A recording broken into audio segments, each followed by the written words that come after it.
Imelda continues to move away from Florida, but it's still bringing us some nasty beach conditions and a few downpours. We're tracking the rest of your evening in the next several days in a few minutes.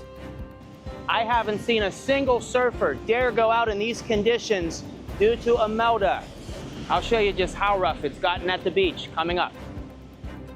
The future of Eatonville is on the line. I'm News 6 anchor Ginger Gadsden, where the OCPS board is scheduled to vote on whether to sell the more than 100 acres of the former Hungerford School site. Why what this board decides tonight could shape the legacy of Eatonville for generations.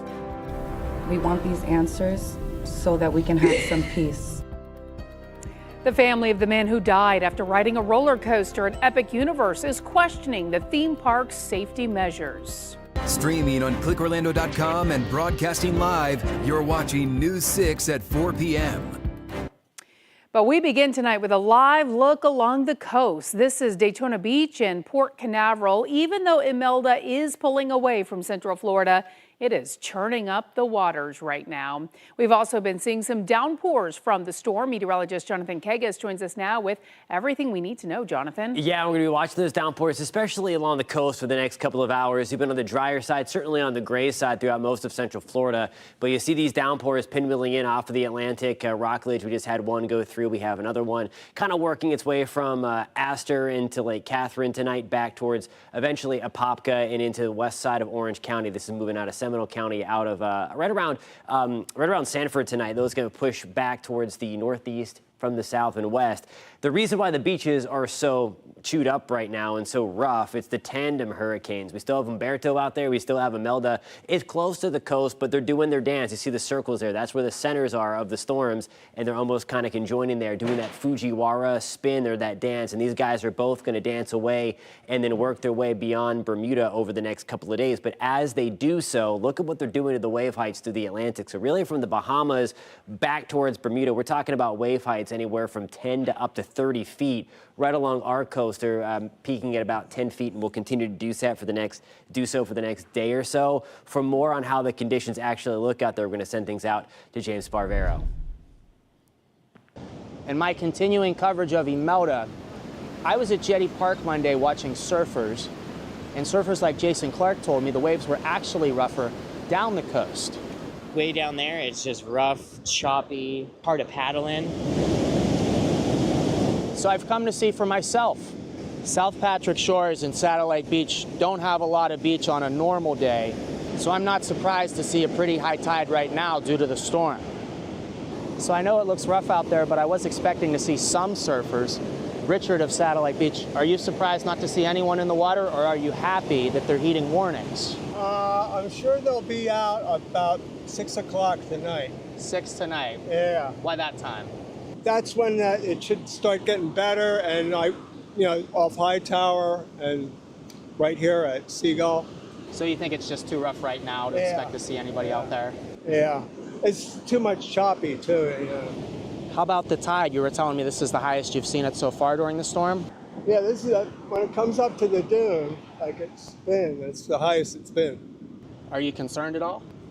There's not a lot of it usually comes back, but every 5 years or something, they got to put more sand down. Beach erosion was also a concern in 2022 when I reported here in front of the Sandpiper Towers after Hurricane Nicole. To stay up to date with everything happening in the tropics, continue to follow our team of meteorologists right here on News 6 and clickorlando.com. In Brevard County, I'm your South Patrick Shores community correspondent, James Sparvero, News 6. Breaking news in just the last hour, we've learned that a second Brevard County teacher is on the state's radar for using a student's preferred name. According to an administrative complaint, Carrie Clapper, a science teacher at Satellite High School, is accused of violating Florida law by referring to a student by their preferred name and not their legal name without written permission from a parent. According to a statement from the State Department of Education, the Education Commissioner will be seeking to suspend Clapper's license. A formal hearing has been requested. Now, this has come up before at the same exact school. Earlier this year, Brevard Schools said it was not renewing Melissa Calhoun's contract because she called a student by the name they wanted to be called, not their legal name. This led to protests and a petition calling for her to get her job back. Ultimately, Calhoun reached a settlement with the state, which allows her to keep her teaching certificate, but she is on probation for a year and faces fines. Right now, the future of a historic piece of land in Eatonville is in the hands of the Orange County School Board. That's why News 6 anchor Ginger Gadsden is live in Orange County there tonight with the decision that is about to come down. Ginger. Yeah, Lisa, we've been talking about this for quite some time now. While what we just attended was a workshop, it was to provide more context about the proposed deal between Dr. Phillips Charities and OCPS. The decision on the actual 117 acres of prime real estate in Eatonville will be made during the OCPS board meeting, which is not scheduled to start until 5 o'clock. While it wasn't open for public comment, we heard from members of Eatonville's town council, and it's pretty clear that they are not happy with how this. Happy with this process. Not at all. And I don't support this process. And that's how I feel about this process, because I think it should have came to this town council to get our way in on this. And listen, my problem is not with Dr. Phillips' charity at all. Now, I'm willing to actually work with Dr. Phillips' charity in terms of doing anything that is going to benefit the community of Eatonville.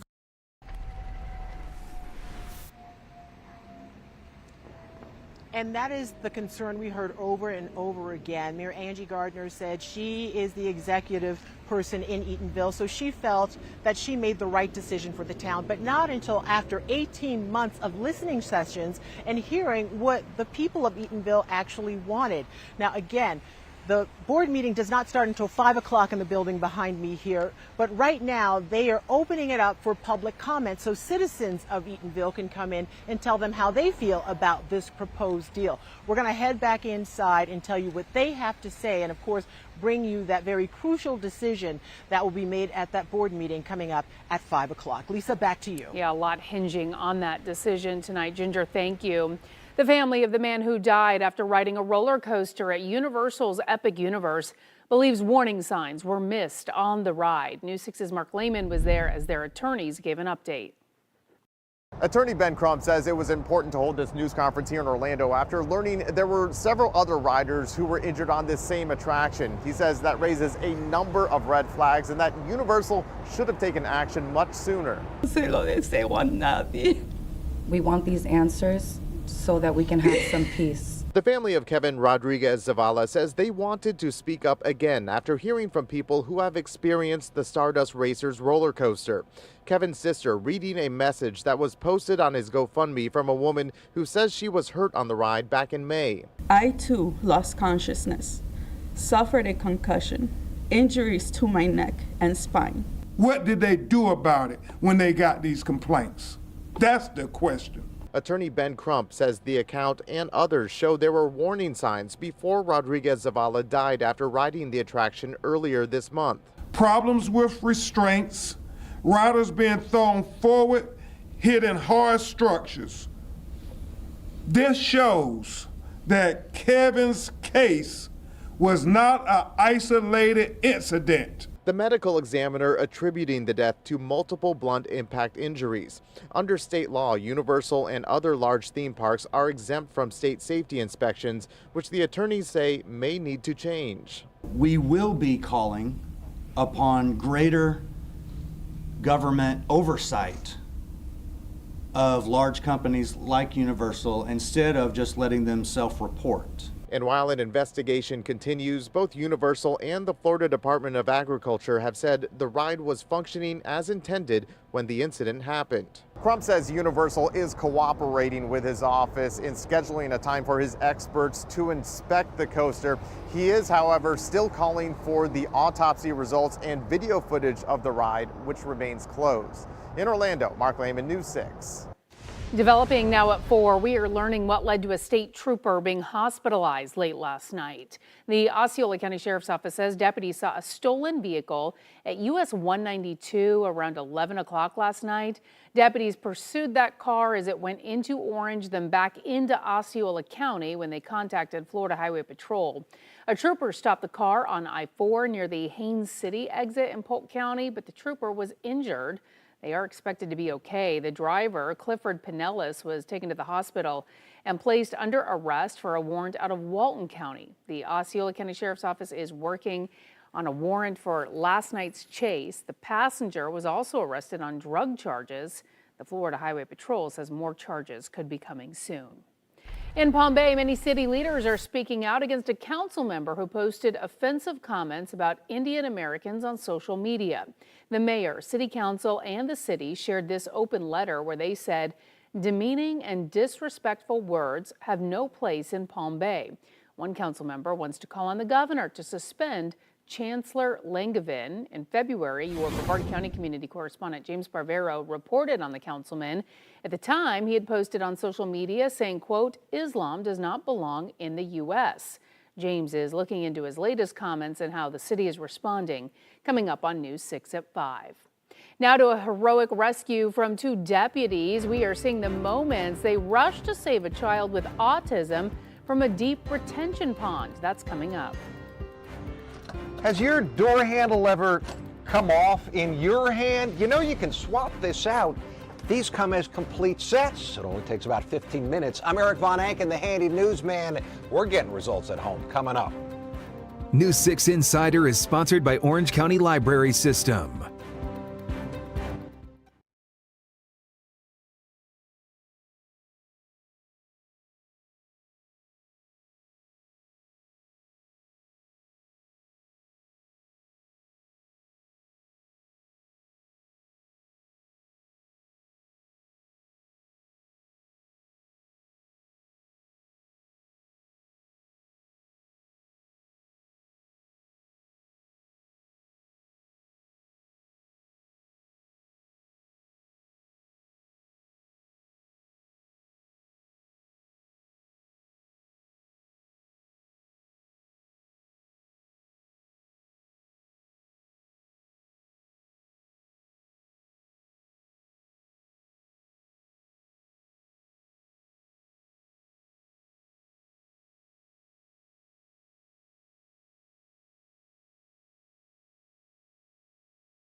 Maggie! Hi, how are you? Hey, it's Eric Von Anken, the Handy Newsman. Thank you. How are you? I'm doing good. Great to meet you. And who was this? That's my dog, Brutus. Is Brutus going to help out today? I think so. I hear, Peggy, we have a broken Yes, door I do, lock. up on the balcony so I don't get stuck. Show me what's going on. I don't want that either. As you can see, it's about to fall off. Oh, boy. So that's what I'm worried about. Do you get stuck? I had Ooh, Yes, that's looks kind of old. That's the problem. I got your brand new one. Oh, great. We're going to swap this out, see if we can get results at home for you. Okay, great. Thank you. You might remember the last time we swapped out a lock, it's because we were missing the key. Well, this time it's a little bit different. This lock is old, it's falling apart, so they make entire replacement sets. So we're going to take this one out and put this one in. Step one is take everything out. Start with the handle and the lock, then do the latches. I think I brought everything but the kitchen sink.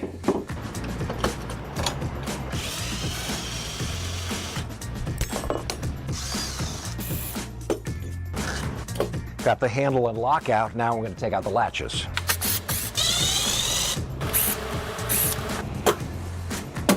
Step two, we're going to do step one in reverse, basically. First, we're going to put the latches in and then the lock and the handle.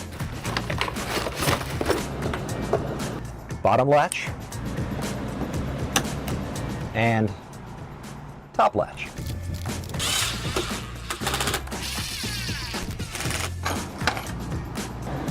Now I'm going to put the two lock pieces together. Install the screws.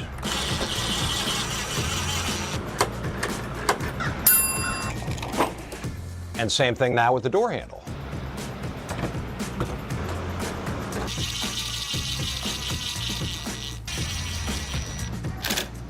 Think it works? Peggy! Check it out! Wow. How'd we do? I thought you were just going to do this. I didn't know I was going to get this too. Well, we got to do it right if we're going to get your results, right? That's great. Brutus wants to check it out too. Brutus, what do you think? Is it okay, Brutus? Oh, that's much better. And here are your keys, Peggy. Oh, all right. Thank you very much. You're very Thank welcome. you. We got your results at home? You sure did. Thank you very much. My pleasure. Thank you. Now, if you would like to see this again, Eric has posted step-by-step instructions on clickorlando.com. Just look under the Getting Results at Home section. All right, we want to check in now with meteorologist Jonathan Kagas, who is tracking kind of some scattered showers from Imelda, but hopefully this thing will be out of here within, what, the next 24 to 48 hours? About that, yeah, and we'll bring another system in to keep the beaches kind of chewed up into the weekend a little bit. Rough surf is likely to stay with us through the weekend, although improvements from what's out there right now. It's pretty ugly at the beaches. Right now, we do have those scattered downpours kind of in a line pushing from the Atlantic coast back down towards the 429 to the I-4 corridor as well. So we're dry right now in Apopka. Again, it has been on the gray side today. We'll put this back into motion so you can see where all these downpours are coming from, working from the northeast to the south, to the southwest. You can track these downpours with me by tracking by downloading the free News 6 weather app. Again, if you're heading out tonight, and it's a good tool to have. Take you closer into Seminole County. Sanford, we were watching these for you about a little bit ago. We still have a few showers on the west side of town over Lake Monroe. Heathrow, we're on the dry side, but some of the heavier downpours on the Lake Mary side of I-4, pushing down into Winter Springs and eventually Altamont Springs. Oviedo will get rid of those light showers pretty quickly. Those are going to continue to sag towards the Orlando metro area over the next 30 to 40 minutes. Future radar again showing the progression of this. That's 7 o'clock tonight. Still hanging out with a couple of downpours this evening as things kind of pinwheel around Imelda as it continues to lift away from us even further. That's 6 o'clock on your Wednesday morning. Don't be surprised again. I-95 corridor towards the Atlantic beaches. Those downpours are going to be back again, most likely hanging around the coast for the bulk of the day. May even get a few breaks in the clouds the further west of the Atlantic beaches you are. There you go at 5 o'clock on Wednesday. I think most of us, other than a stray shower, are going to be on the drier side. All in all, I do think Wednesday is going to be the driest day of the bunch going forward. You see a few more stray downpours trying to sneak on shore. It has certainly been a gray look, as expected, with Imelda's presence hanging around. It's a live look in downtown Orlando with our Light Orlando delivering Hope Sky Camp. Temperatures right now into the mid-80s. The breeze has been stiff out of the north-northwest at about 10 to 15 miles an hour, certainly stronger than that for us along the coast. We've had gusts, nothing too crazy, but you can certainly feel it. About 30 to 35 miles an hour at the Cape, 15 to 20 miles an hour, at least right now in New Smyrna. 25-mile-per-hour gusts just reported again in Daytona Beach, and we're keeping the breeze elevated inland. Now here's a look at tomorrow. Your forecast is sponsored by Renewal by Andersen. Rain chances back to 30%. The highest opportunity going to be closer to the coast. Again, drier the further west you are. We're at 87 in Groveland, 87 degrees also in Leesburg tomorrow. This kind of tells the story. This is Imelda Humberto's hanging northwest of Bermuda now, but all of this drier air is coming in. Now, the drier air is about 15 to 20,000 feet above your head, so all the moisture has been trapped underneath that. That's why we've kept the clouds around today, but it also helps to gobble up downpours the further inland they make. And I think tomorrow we do get in on even more dry air as we watch Imelda and Humberto work their way back out into the Atlantic. We'll continue to pump in some of that dry air. So again, I think tomorrow, relatively speaking anyway, going to be the driest days of the week before we bring up the rain chances again due to another disturbance kind of stalling out towards South Florida. And that's also going to help keep the beaches kind of ugly for the next several days, really right on through your weekend. You see rain chances Friday into the weekend at 60% and looking kind of gray with the highest opportunity for rain. And we'll break that down a little further coming up in about 25 minutes, Lisa. All right, Jonathan, thank you. 2 deputies were the first on scene the moment they got a call about a child with autism in a retention pond. An autistic child currently treading water in a pond right out of the house. How they were able to pull the child to safety, that's next as we take a live look over downtown Orlando from our Light Orlando Delivering Hope cam. You're watching News 6. We'll be right back. This portion of the news is sponsored by Light Orlando, delivering hope together.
Investigators are sharing the moments 2 deputies ran to save a child with autism in a retention pond. Right out of the house. That's scared he's going to get tired, still treading water.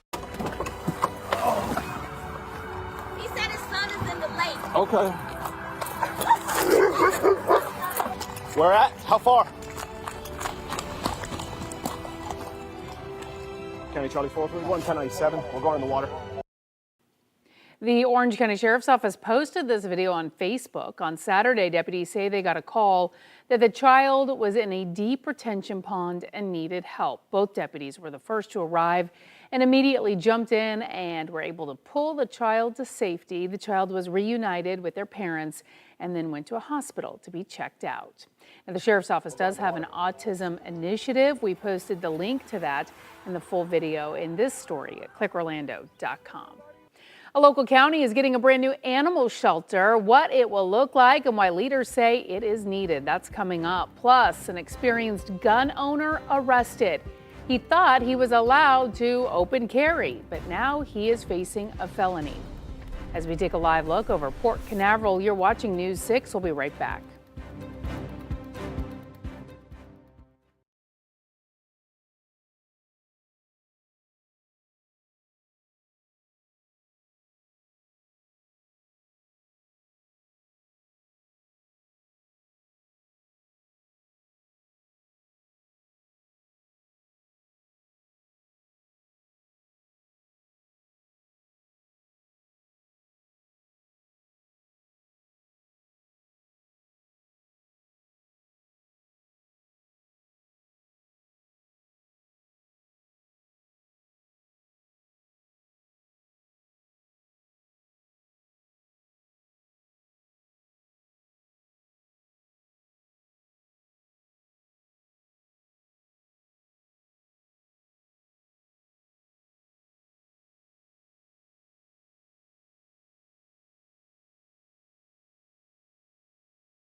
Welcome back. We are following several top stories right now. Beachgoers saw some of the roughest conditions from Hurricane Imelda. South Patrick Shores community correspondent James Barbero did not see a single surfer dare to get in the water at Seagull Park. Sand erosion is a big concern there since the beach is not as wide there compared to beaches in Cape Canaveral and Cocoa Beach. The future of a historic piece of land in Eatonville is now up to the Orange County School Board. At 5, they are set to vote on a deal to transfer what's known as the Hungerford property to Dr. Phillips Charities. The Eatonville Town Council passed a resolution last week rejecting the deal, saying town leaders, not the charity, should have the final say. The family of a man who died after riding the Stardust Racers roller coaster at Epic Universe believes warning signs were missed on the ride. Today, attorney Ben Crump, who represents the family of Kevin Rodriguez Zavala, shared that his legal team has heard from additional witnesses and other riders who reported suffering injuries on the ride. Crump said the family believes the accounts show the death was preventable.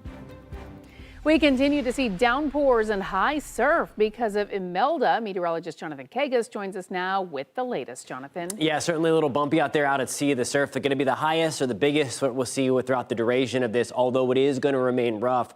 Really get into the weekend, another system going to come by and help to aggravate the Atlantic again. But here are the twin storms, both of these hurricanes. That's Imelda closer to Florida, getting pulled away from its counterpart Umberto that has now made its way northwest of Bermuda. These guys are going to continue to dance over the next couple of days and work their way back to the east, but it is causing a big-time swell throughout a lot of the southwest Atlantic. It's also sending back a couple of downpours, as Lisa mentioned. We'll turn on the loop here just to show you where these are headed. And again, we're watching these work their way down from the north back to the south. This is pushing towards parts of the Florida Turnpike right now, eventually in the next 30 minutes or so, getting toward the Orlando metro area, leaving the coast, leaving the coastal areas, and then pushing towards the interior parts of Central Florida. We're going to track where these are going and talk about an unsettled stretch coming our way once we get beyond tomorrow. We'll break that part of the forecast down coming up at about 4:47. Jonathan, thank you. High surf advisories are in place through early Saturday morning with waves up to 10 feet possible. Your Volusia County community correspondent Angie Casada shows us what it looks like along the coast. Heavy surf is pounding the coast all morning long. Take a look at these waves. They've been pretty intense, and they're expected to reach around 9 feet today here in Volusia County. Lifeguards say rip currents are especially dangerous, urging swimmers to stay out of the water unless they're right in front of a staff tower like this one, but that's at your own risk. I just saw the waves from afar and was like, I gotta get close up, gotta check it out. God's nature right out here.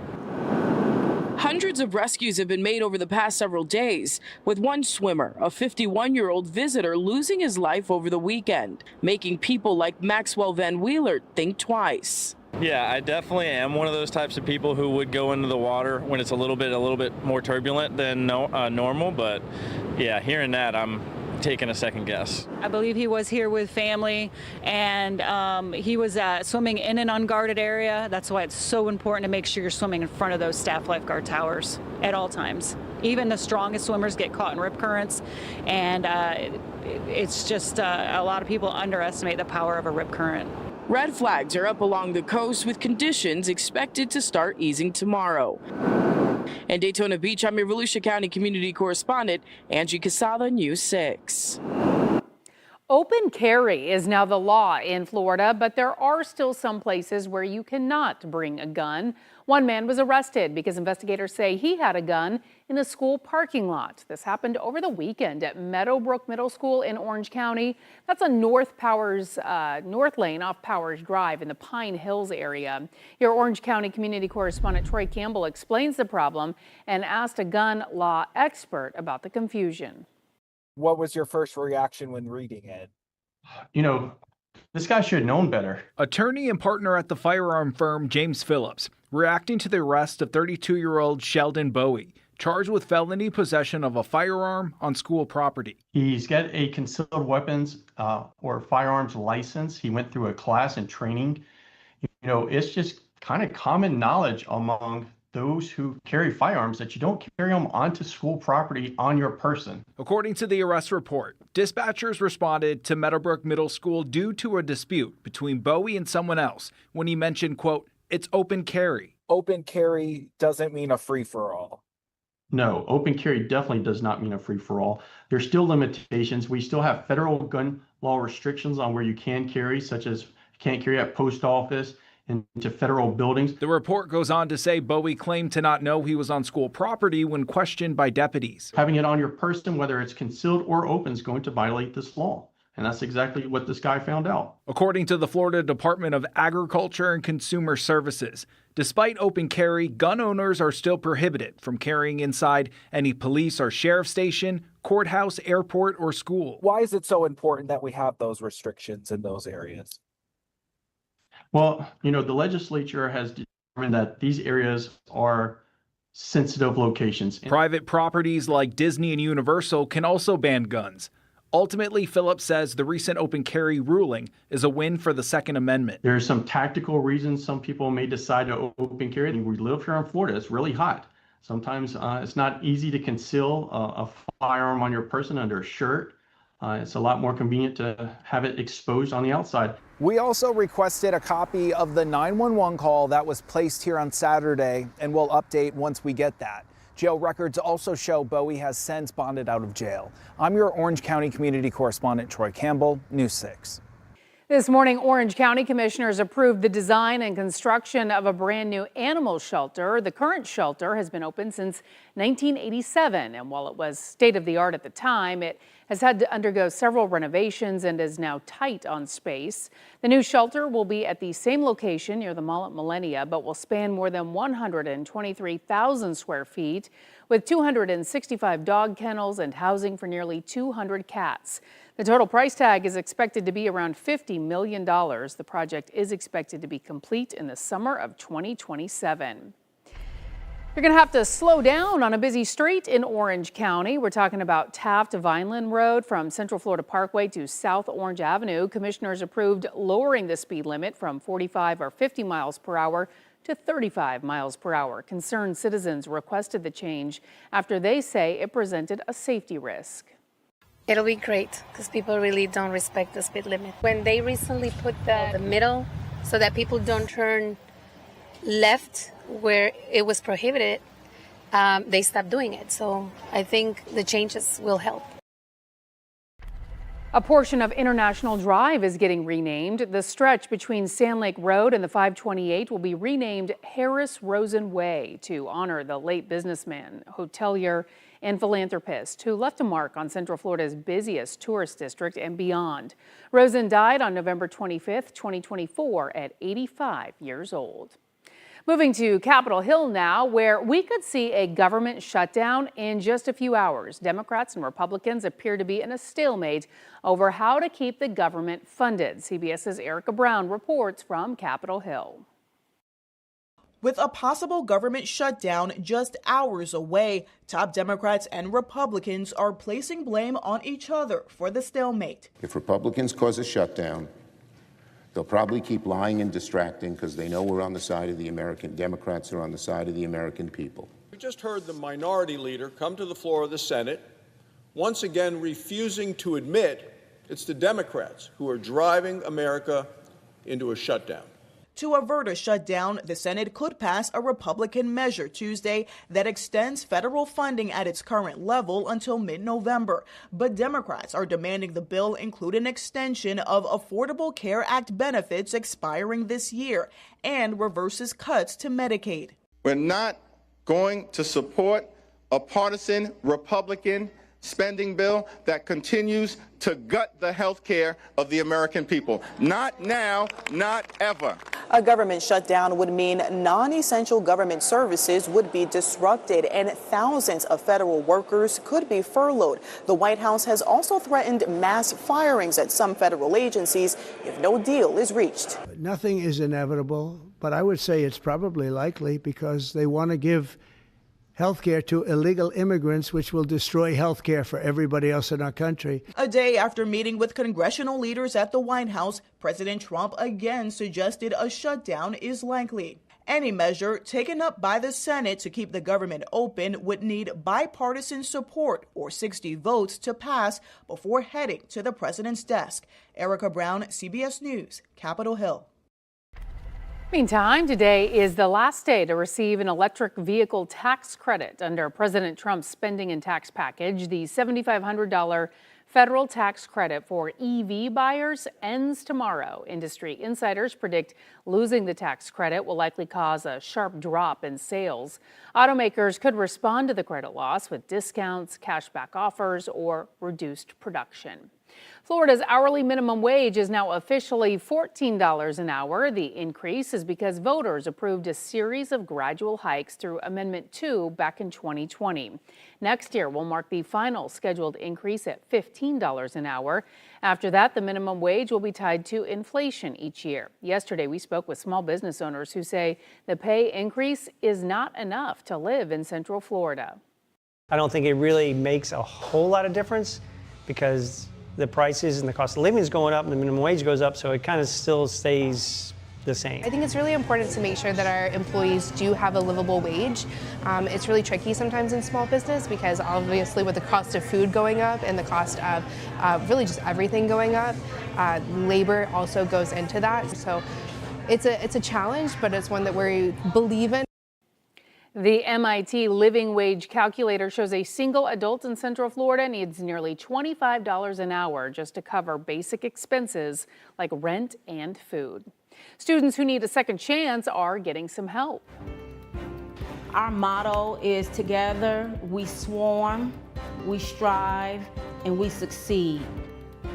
We'll show you how this brand new school will get students back on track and make it to graduation. That's next. We have been putting a couple of downpours out there moving in from the Atlantic. They're pushing their way towards the Orlando metro area, back towards West Orange County in a little bit. We'll talk about where those are headed in more unsettled weather this week at about 4:47. And before we head to break, we want to remind you to check out our primetime schedule on News 6 Plus. We have a new take on the day's news on News 6 tonight. That's at 9. Go in depth as we track the tropics and answer your weather questions at 9:30. Then watch the late news an hour earlier. It's all tonight on News 6 Plus. And you can download our streaming app for free. Just search WKMG in your smart TV's app store. It's also available on Roku, Apple TV, and Fire TV.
A new alternative high school is now ready for students. Today was the grand opening of the permanent building. Your Osceola County community correspondent Stephanie Rodriguez shows us how the school will help students who have fallen behind get back on track.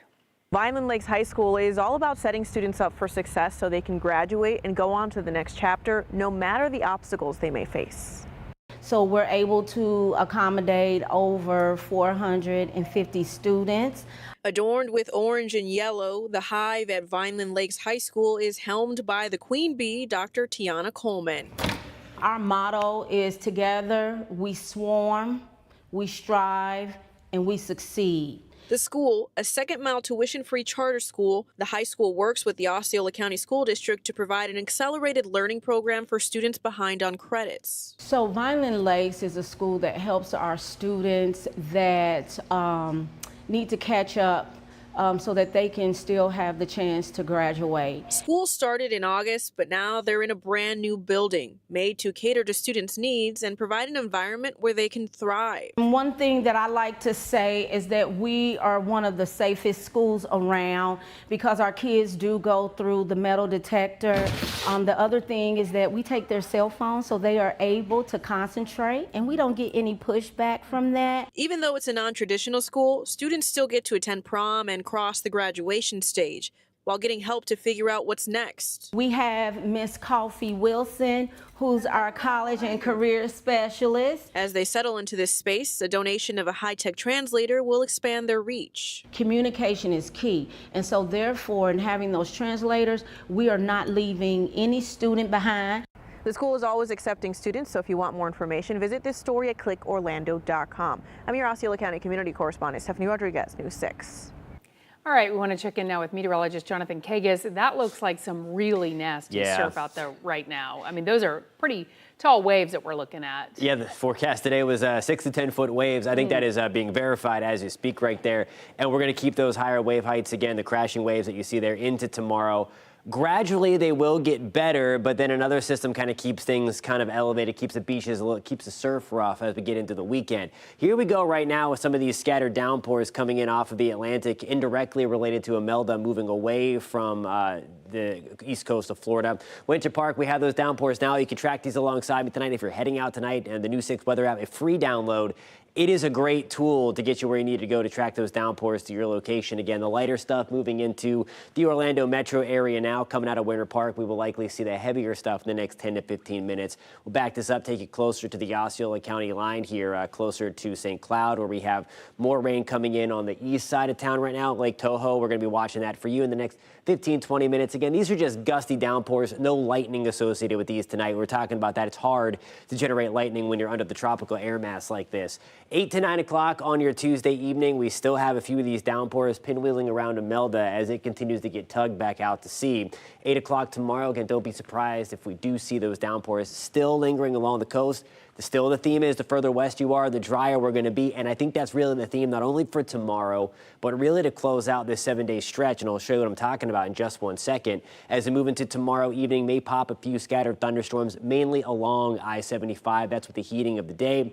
We're going to be allowed to at least get a little warmer tomorrow because we're going to be drier the further west we are. So here are the two tandem hurricanes. Imelda closer to Florida, again being pulled away by its counterpart Umberto, hanging out northwest of Bermuda. Had a lot of questions last week about, okay, what happens if these two storms emerge? This is exactly what's happening, and we are watching the two kind of shear each other apart. So it's never a positive thing for the storms, always positive for us when they get close into proximity. Certainly, if you remember last night when we looked at these images of the satellite, they looked a lot healthier. So again, that's that Fujiwara effect. They're dancing around each other, but also beating each other up. Wave heights right now, these are the current 8 to 10 foot waves right along our coast, certainly a little bit higher out into the Atlantic, closer to the storm centers themselves. As we take you forward into tomorrow and into Thursday, note even by Thursday, we're still talking about 6 to 8 foot waves crashing along the Atlantic coast of Florida. Just note the swells. Look how much wave height action. I mean, we're talking the orange color on the bar there, about 10 feet, the red starting to 20 feet, the 20-foot line there. So the Atlantic is very, very choppy. It is going to take quite some time for it to settle down, and it's really going to be like that for the next week ahead. Now here's a look at tomorrow. Your forecast is sponsored by Ramjack. Temperatures back to the mid to upper 80s, more like the upper 80s the further west you are. We're back to the lower 80s along the coast as we're going to have the extra cloud cover around, and also watch out for those downpours. Now, the next system that comes through, we have this stalled front hanging out in South Florida. The real reason for the unsettled weather is going to be high pressure toward New England. You see that big blue H around Richmond sliding down towards Richmond by Friday. And what this is going to do is going to keep that stiff easterly breeze off of the Atlantic. And note all the greens and yellows here. We're going to continue to push in tropical moisture from Thursday, Friday, and into the weekend, with the highest rain chances occurring right along the coast. Again, this is going to be the forecast over the next 5 days, so getting us into the weekend. And you clearly see here where you see the yellows, oranges, and reds. That's where the heaviest rain is going to fall. Meanwhile, hardly anything closer to the I-75 corridor. So that will continue to be the theme right on into your weekend. And you see those rain chances going up as a result of this kind of changing weather pattern. 60% shot for downpours on Friday. We'll continue that right on through the upcoming weekend, Lisa. Jonathan, thank you.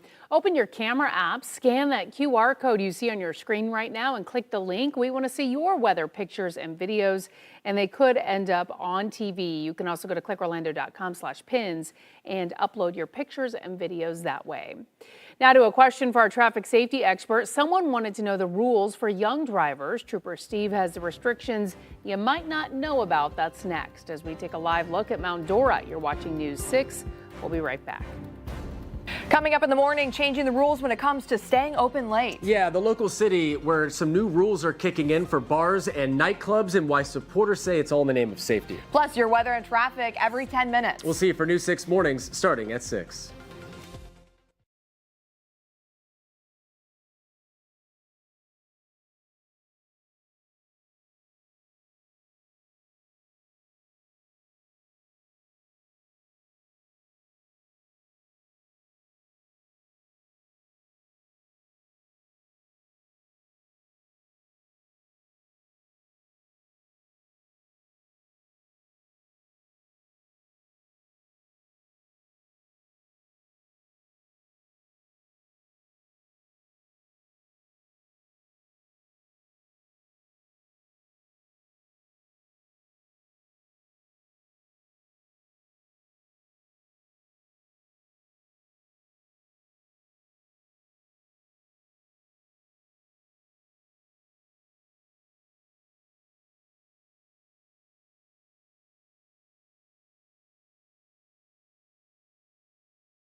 What are the driving limitations for minor drivers? All right, let's clear up some confusion about when teen drivers can actually be on the road here in Florida because the rules change depending on your age, and there's some consequences if they're not followed. At 15, with that learner's permit, that first 3 months are daylight time only. After that, you can go until 10 p.m., but no matter what, you've got to have a licensed adult over 21 in that front passenger seat. At 16, you can drive between 6 a.m. and 11 p.m.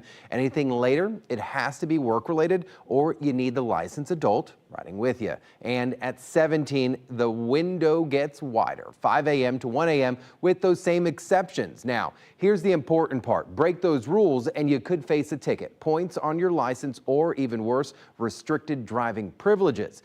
Rack up too many points and you'll be limited driving for business purposes only. And don't forget, if you're under the age of 21 and caught with even a .02 blood alcohol level, you'll lose your license for 6 months. So parents, know the hours, teens, follow them. It's not just about the rules, it's about staying safe while building the driving experience the right way. If you got a traffic safety question, you want me to answer it, just shoot me an email to asktroopersteve@wkmg.com. News 6 at 5 is up next. Anchor Matt Austin is in the newsroom with what's ahead, Matt. Tonight, a getaway on a golf cart in the Villages. Police are looking for a driver who they say damaged a memorial. Coming up, the video showing the suspected driver flipping his vehicle, getting help, and then taking off. Plus, a controversial vote just minutes away on whether to sell the historic Hungerford property in Eatonville. We'll have a live report coming up. And your forecast is only minutes away. Don't forget, you can stream all of our newscasts and live cameras like this choppy look out at the Daytona Beach area for free anytime on News 6 Plus. We'll be right back.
Now at 5, deciding the fate of Eatonville's historic Hungerford property, what the school board's vote means for the 117-acre site.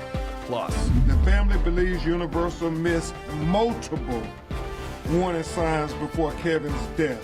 an attorney representing the man of the family who died after riding a Universal Orlando roller coaster questions safety measures after complaints. And get ready to ride even further in Altamont. We're taking you on board one of these electric shuttles that moves itself around as the city gets ready to expand this service and the new funding that will help make it happen. You're watching News 6 at 5. Right now, the Orange County School Board is just minutes away from a crucial vote that could reshape the future of historic Eatonville. Thanks for joining us tonight. I'm Matt Austin. And I'm Lisa Bell. At stake, a controversial plan to sell the 117-acre Hungerford property to Dr. Phillips Charities. News 6 anchor Ginger Gadsden is live in Orange County tonight. And Ginger, the town council rejected the plan just last week. Yeah, Eatonville Town Council members, Julie and Matt and Lisa, did reject that so-called master plan presented by Mayor Angie Gardner a week ago. Now, that proposal is a deal between OCPS and Dr. Phillips Charity for a $1 million sale of the old Hungerford school site. We're talking about 117 acres. Now, the goal is to return that land eventually to Eatonville. Now, we're talking about those 117 acres that have been disputed real estate in the heart of historic Eatonville. And at today's workshop, which started at 2 o'clock, Eatonville town members got a chance to have their say about this proposal. Many felt they were left out of the decision-making process, saying that they were only seeing plans for the very first time today. Listen. I don't have a problem. I don't think any of us with the Orange County School Board at this point dealing with this. Neither have a problem with the Dr. Phillips Foundation. The issue was that we were not aware, and we could have eliminated, in all honesty, to avoid this ongoing dialogue that we're having if we would have been at the table first.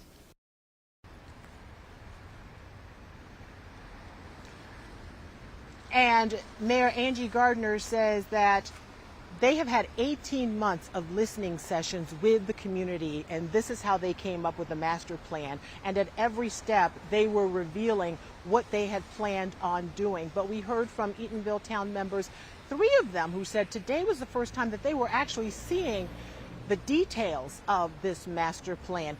And of course, we are going to be going back inside because that vote is scheduled to happen any minute now. They actually moved it up on the agenda because this is so important, and they want people to know that this is something they are serious about.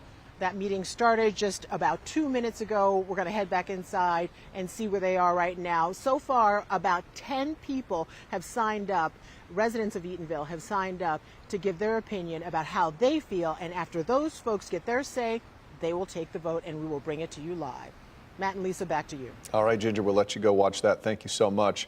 Taking a live look now at our Launch Credit Union Port Cam out at Port Canaveral. You can see the breeze is flowing out there. Meteorologist Jonathan Kagas is keeping an eye on the tropics for us tonight. Jonathan? Yeah, and thankfully, beyond those two things, we're looking pretty good in the short term, but we are still being impacted by Imelda, of course, indirectly. Again, the swells continue to come in. The wave heights are pretty big out there, the way a little rough out into the Atlantic. We're also seeing these downpours being generated off the Atlantic as well. Been hanging out in the downtown Orlando metro area, watching these downpours come out of Winter Park.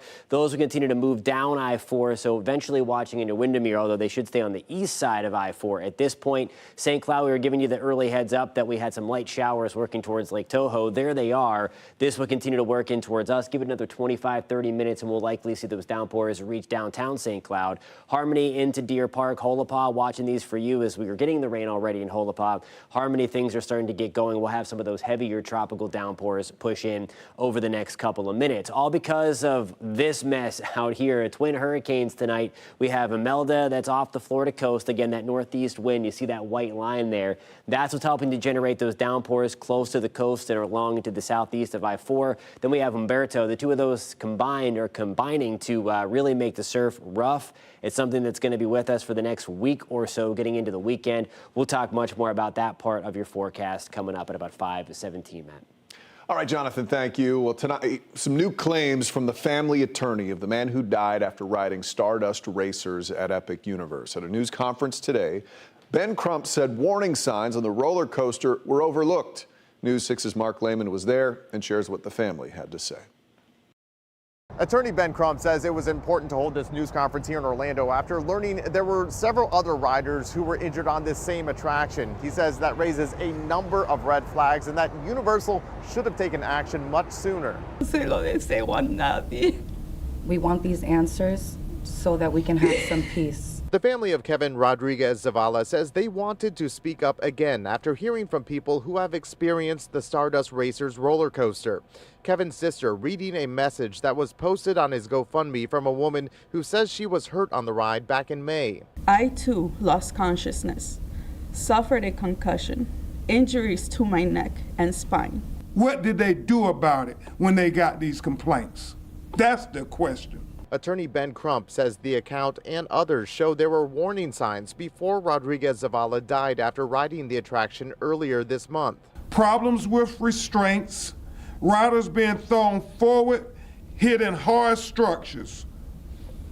This shows that Kevin's case was not an isolated incident. The medical examiner attributing the death to multiple blunt impact injuries. Under state law, Universal and other large theme parks are exempt from state safety inspections, which the attorneys say may need to change. We will be calling upon greater government oversight of large companies like Universal instead of just letting them self-report. And while an investigation continues, both Universal and the Florida Department of Agriculture have said the ride was functioning as intended when the incident happened. Crump says Universal is cooperating with his office in scheduling a time for his experts to inspect the coaster.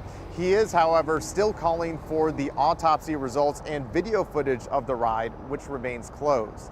In Orlando, Mark Lehman, News 6. A city councilman is once again under fire for social media comments directed toward minorities. Your Palm Bay community correspondent James Sparvero is now speaking to a council member who wants that controversial official to step down. Thursday night here at City Hall, Councilman Kenny Johnson will ask council members to vote to send a letter to Governor DeSantis calling for the suspension of Councilman Chandler Langevin. And so, no, I'm not going to apologize. That was Langevin in February, standing by these comments he wrote on X about Muslims. The ideology of Islam, particularly the political component, does not belong in the United States. Now the councilman's hearing from his critics after writing this about Indians. Quote, "There's not a single Indian that cares about the United States. They are here to exploit us financially and enrich India and Indians.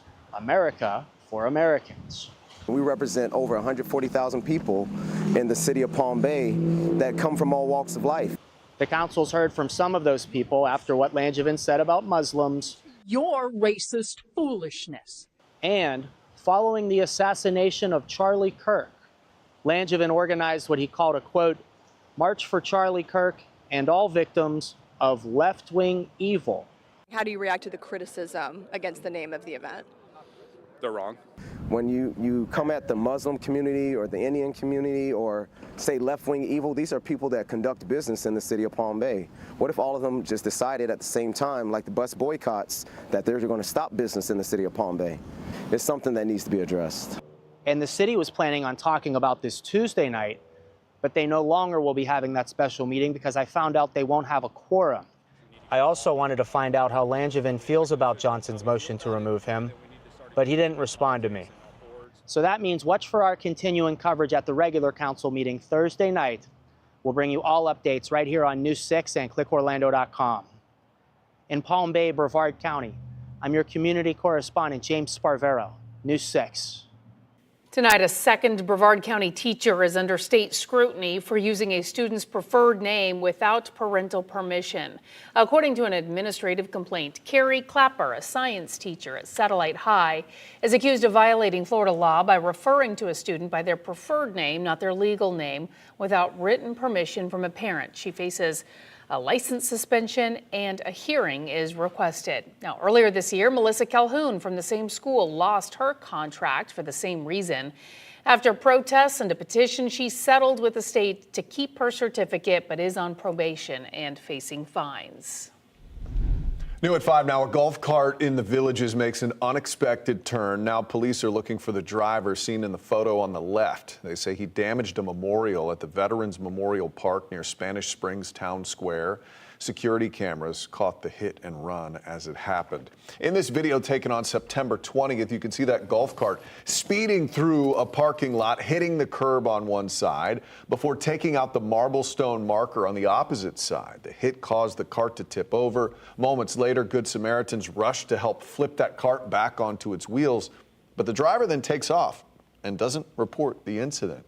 So here's a photo of that damaged memorial. Police say this is a $1,500 worth of damage. Anyone with info should call Lady Lake Police. A $49 million plan to build Florida's biggest animal shelter is moving forward in Orange County. The timeline of an opening and the expected improvements it will bring, that's coming up. But first, these driverless shuttles cruise around Altamont Springs, but with mostly empty seats. Will the city's expansion to Sunrail boost ridership? We'll have that story next. Today's Port Canaveral Cam is sponsored by Launch Credit Union.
Lake Nona has Beep, Orlando calls them Swan shuttles, and in Altamont they're called crane rides. We're talking about these shuttles that move themselves around with just an attendant instead of a driver. And soon you may be able to take a ride even further in Altamont, but Will anybody use it? Your Seminole County community correspondent, Catherine Silver, looks into the expansion plans, the funding, and just how many people are using it so far.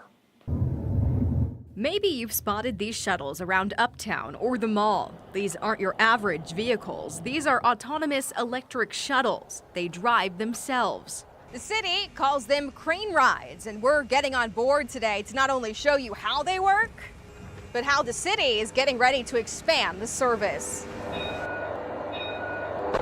There's an attendant on board and enough room for 8 passengers. Most of the time, the shuttle drives itself. Right now, the service operates 7 days a week with the longest hours Monday through Friday, and you can take a ride anywhere around Crane's Roost all the way to Advent Health Hospital in Altamont Springs. But next year, there are plans to expand all the way to the Sunrail station. The city was awarded $750,000 by the state to help make it happen. The announcement online has had mixed feedback. One person writes, quote, excited for the expansion to the Sunrail. Another says, what a waste of money. No one rides on these things and all they do is hold up traffic.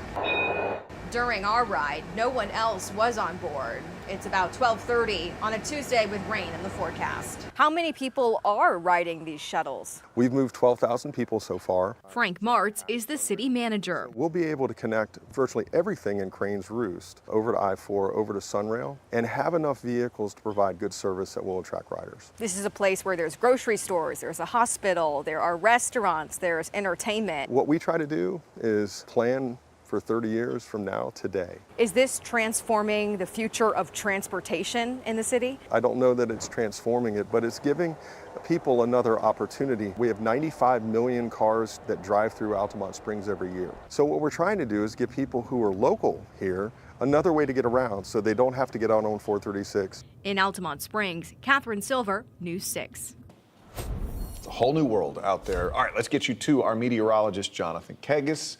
Do we have any storms on land right now, Jonathan? No storms out there, Matt. At least no lightning with those storms. We do have a couple of those tropical downpours, though. They're heavy at times, but they're also quick hitting as we continue to keep that breeze out of the northeast that continues to generate these downpours for us. And if you are headed out tonight, the free News 6 weather app, it's going to be your best friend again to track those downpours. We'll get a notification if there's rain within your area, and then you can dial up the radar and see what's going on. As we're watching this cell that's moving just to the west of us in Mims, Titusville, we just got wet a little bit ago. This is back. This is heading towards Bithlo and Christmas. Give it another 20 minutes, and we will see those downpours overhead. Eventually, likely going to stay to the east of us towards the UCF campus. St. Cloud, we've been watching these few downpours again pushing on the east side of Lake Toho, on the east side of downtown St. Cloud as well. Holopon to Harmony, we continue to get a few light showers. We're mainly on the dry side. We were talking about this yesterday with the forecast that the theme would be along into the east of I-4, the best opportunity to see these downpours. And again, hardly anything going on towards I-75. As we watch the pinwheel continue, courtesy of what is now Hurricane Imelda, that continues to lift away, but it is having an influence, especially in the Atlantic Ocean along our beaches. That's 6, 7 o'clock tonight. And notice we'll keep a few downpours trying to push on shore through the rest of the evening. Again, that's going to be 7 o'clock. And then tomorrow morning when you wake up, may have a few more downpours. And this is because of that stiff northeast breeze off of the Atlantic, courtesy of Imelda as it lifts away. So these aren't technically outer bands or anything like that. 6, 7 o'clock, they're pushing through again as we get towards 11 o'clock in the morning. The focus is still along the coast for these downpours, as we do have drier air spilling down the peninsula where it is going to be warmer. I'll share the temperature forecast in a second. We'll see a little more sunshine along I-75. We could pop a couple of thunderstorms with the heating of the day. Live look outside downtown Orlando. It was gray the last time I showed you this. Now we have some blue sky breaking free. It is the season when you have some of these tropical downpours sliding through. There's a live look with our Light Orlando delivering Hope Skycam this evening. Temperatures back to the upper 70s. The airport still reporting that shower. The breeze right now out of the north at about 15 miles an hour sustained. A little gusty out there today. 26-mile-per-hour gust just reported in Palm Coast. Titusville, we're reporting a 23-mile-per-hour gust for us going forward. Now here's a look at tomorrow. Your forecast is sponsored by Payne Law. Still a little breezy out there. Rain chances at 30%, and that's mainly going to be confined to areas along and southeast by 4 and then up and down I-95. We'll see a few thunderstorm chances late into the evening closer to I-75. But the deal is that drier air, you see the orange here, That continues to pour down the Florida peninsula as Imelda, you see it swirling right there, lifts up, being pulled out by Umberto right now. The drier air is about 15 to 20,000 feet above your head. That's why a lot of us were locked in the clouds today, kind of trapped underneath that drier air, but we will see more of it pour in tomorrow. So I'm optimistic that tomorrow, maybe the driest day we all see until we get to the weekend where the rain chances really spike. Again, there are the two hurricanes way out at sea. We'll shift the wind direction to that more northwesterly component, and that's going to help to pump in even drier air. Again, the best opportunity still for a couple of downpours will be right along the coast. And then beyond that, we're going to turn unsettled. Again, rain chances tomorrow at 30%. They'll jump up to 50 on Thursday, and then Friday through the weekend, certainly doing a lot of dodging, again, with the theme, the highest rain chances coming along the coast as our stiff breeze remains out of the east off the Atlantic. That's also going to keep the beach conditions pretty ugly from from this point through the weekend as rain chances stay elevated at 60%, guys. Jonathan, thank you. Despite lower interest rates this month, worries about America's economy are growing. Still to come, the unexpected warning sign economists are watching closely, plus what the latest jobs report and a surprising drop in lumber prices mean for your wallet. Your Tuesday evening traffic alert. Weather might or may not slow this all down, so just make sure you're paying attention. Lane closures I-4 east and westbound from the Turnpike down to around Central Florida Parkway. No major shutdown, but you got to watch out for it. Also lane closures on southern portions of the Florida Turnpike down in Osceola County, and then some resurfacing happening in the southbound portion as you're headed southbound along I-95 south of US 192. I'm Trooper Steve with your News 6 traffic alert. Drive safely, and I'll catch you in the morning. Here's a live look at downtown Orlando from our Light Orlando Delivering Hope camera. You're watching News 6 at 5. We'll be right back.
Despite this month's lowering of interest rates, concerns continue to grow about America's financial health. Some indicators are obvious, but one warning being flagged by economists focuses on an unlikely source. Let's start with the nation's recent jobs report. Last month, just 22,000 new jobs were added, barely a fraction of what experts say is needed to keep the economy moving. The unemployment rate is also not encouraging. It's now ticked up to 4.3%, the highest since October of 2021. And the government hasn't done the economy any favors either. They lead all sectors for the year with almost 300,000 job cuts. Consumer confidence, a crucial indicator of how comfortable people feel spending money, has, according to the University of Michigan, taken a steep dive, dropping 5% last month. Translation: everyday Americans are feeling less secure about their paychecks, the cost of essentials like groceries and gas, and whether or not it's the right time to make big purchases. And now to the unlikely indicator that has piqued the interest of economists, lumber futures. They're down 18% last month, hitting their lowest levels in the past 4 months, and down about 25% from a 3-year high on August 1st. Experts believe this is an early sign of weakening demand for new home construction, and that speculators may have stockpiled too much lumber to try to get ahead of tariffs. All of these signals, rising unemployment, shaky consumer confidence, and a lumber market in retreat, raise fresh questions about where the economy may be headed next. I'm Donovan Myrie, News 6. Well, the Tristan Murphy Act begins tomorrow, promising soft landings for mental health. The challenges that lie ahead as the new laws take effect. Plus, for the first time in 40 years, Orange County Animal Services could be getting a new building. What makes the project a game changer for pets and the community? That's coming up. As we take a live look at Daytona Beach, you're watching News 6. Keep it here. We'll be right back.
Glad you're with us. I'm Lisa Bell. I'm Matt Austin. You're watching News 6 at 5. We are following several top stories for you tonight. The future of a historic piece of land in Eatonville is now up to the Orange County School Board. At any moment, they are set to vote on a deal to transfer what's known as the Hungerford property to Dr. Phillips Charities.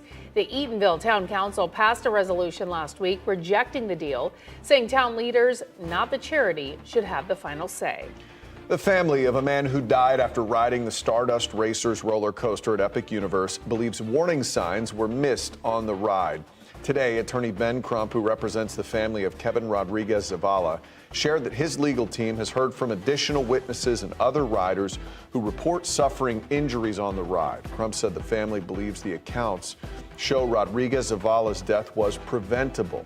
Both Universal and the Florida Department of Agriculture have said the ride was functioning as intended when the incident happened. A Palm Bay City councilman once again under fire for social media comments directed toward minorities. Councilman Kenny Johnson says he will ask council members to vote to send a letter to Governor Ron DeSantis calling for the suspension of Councilman Chandler Langevin. That will happen at the next meeting on Thursday evening.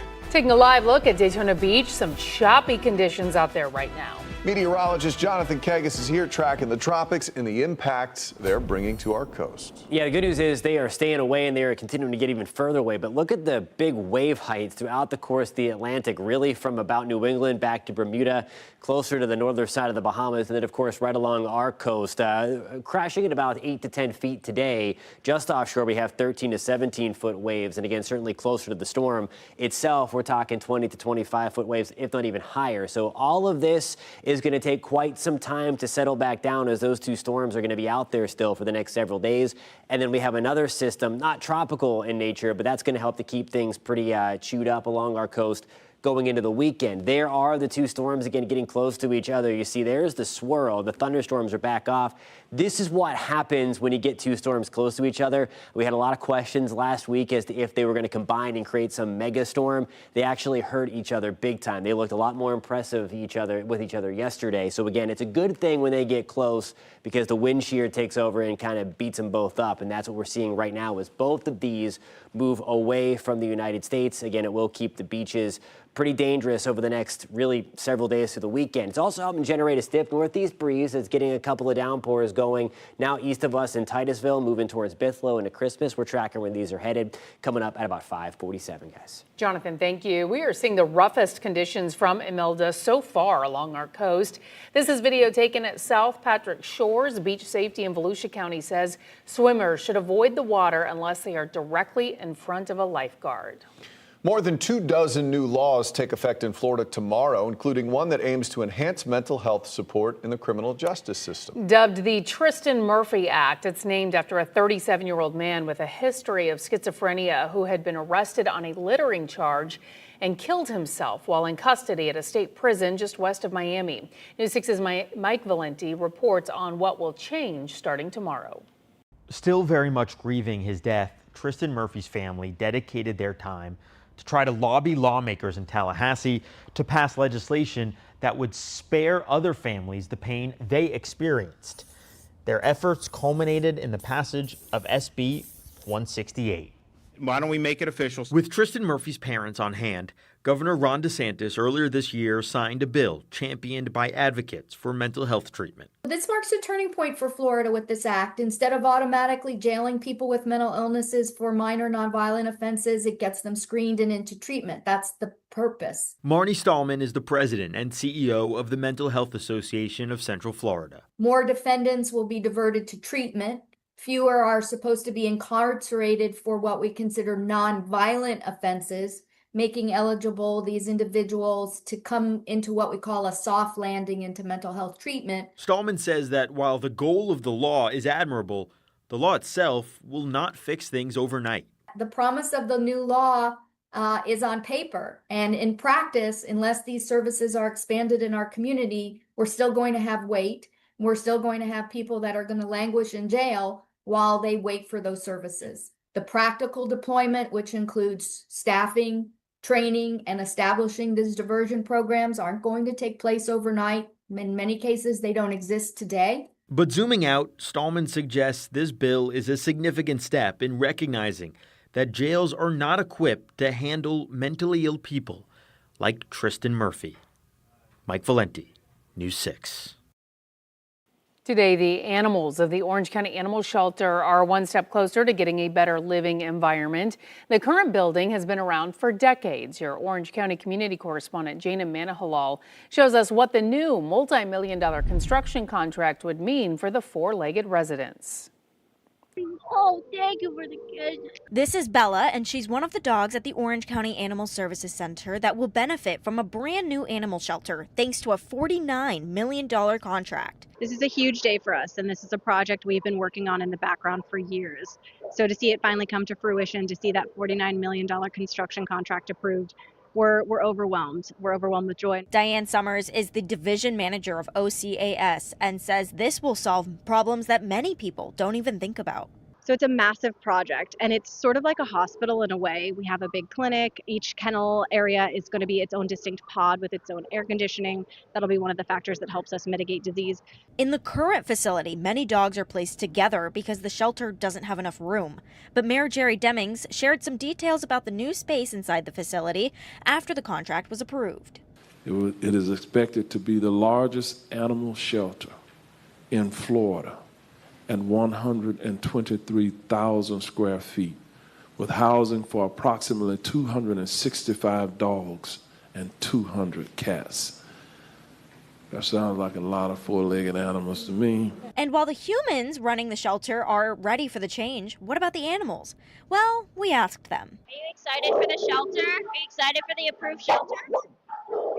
News 6 has a long-standing relationship with OCAS. Trooper Steve has featured many adoptable dogs on his program Trooper Steve on Patrol. And after a feature, that dog has gotten adopted.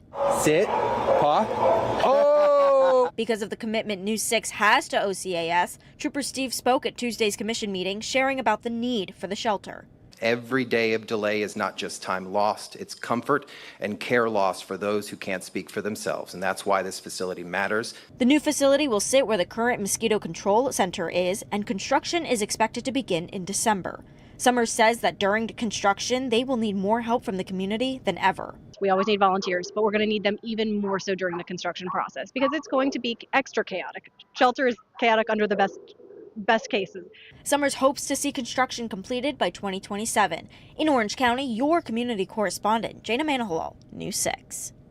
Well, if the government shuts down at midnight, the impact may be felt at airports across the country. More than 58,000 TSA employees and 13,000 air traffic controllers would be working without pay. Chris Van Cleve is at Denver's airport with more on what travelers can expect.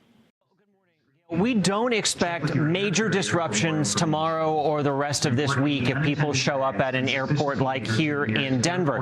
But if this shutdown is measured in weeks, not days, or stretches even longer than that, that's when we need to prepare for the potential of disruptions and delays. And I'm basing that off what we saw play out back in 2018 when we had a 35-day shutdown starting in December. As soon as that first missed paycheck, so think about 2 weeks in, we started to see sick calls from TSA officers really increase at airports across the country. That led to longer lines at checkpoints, so it took people longer to get through security. Some checkpoints had to be closed, and in one case in Miami, they even had to close an entire terminal because there weren't enough TSA officers to staff it. Now, TSA officers are not high-paid government workers, so missing a paycheck can have a profound impact. Air traffic controllers would also work without pay, and in January of 2019, air traffic control sick calls resulted in significant flight disruptions in the New York City area shortly before the shutdown ended.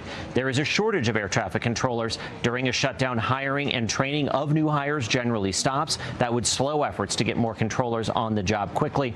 Amtrak should operate normally because while it receives federal funds, it is operated as an independent entity. Travelers heading to national parks, they're likely to be in for a disappointment. Most national parks will close to the public during a shutdown. The U.S. Travel Association estimates the cost of a government shutdown to the U.S. travel economy to be around $1 billion a week. Chris Van Cleve, CBS News, Denver. Well, Orlando International Airport is preparing for a potential government shutdown right now. Here's a live look at MCO. from our Light Orlando Delivering Hope camera. The CEO of Greater Orlando Aviation Authority sent an email to board members saying air travel will continue. Most employees with FAA, TSA, and Customs will be required to work without pay. He also said previous shutdowns did not have significant impacts on operations. Well, September is Childhood Cancer Awareness Month. We told you last week the National Cancer Institute says there are about 500,000 cancer survivors in the U.S. who were diagnosed before their 20th birthday. And that includes a member of our own News 6 team. He hopped in Results 1 to talk about his experience with Trooper Steve and what makes the fight different for kids. I was just finishing my freshman year of high school. I was a football player. I was on the track team. I'd been injured earlier my freshman year and was working really diligently to get back into it and get back into game shape. Okay. I was in the workout room and I was noticeably getting weaker. I couldn't put up the same weight. Okay. And then my dad and my brother got a stomach bug, and a couple of weeks later I did too, and they got better and I just didn't. And eventually I convinced my mom that I need to go to the doctor. The immune system was compromised. It was, yeah, absolutely. So we went to the doctor. They thought I had mono because it was similar symptoms. My spleen was a mess, which is apparently another symptom of mono. They went and did my bloods, and they could tell from looking under my microscope that 25% of my blood cells were cancerous. Right now, if I were to get horrible news, I'd take time off of work. I would deal with it. I'd have my support system, and we'd move on. But when you're a teenager, when you're a kid, you're missing school, you're missing your friends, you're missing sports, dances, proms, life events. You're missing life events.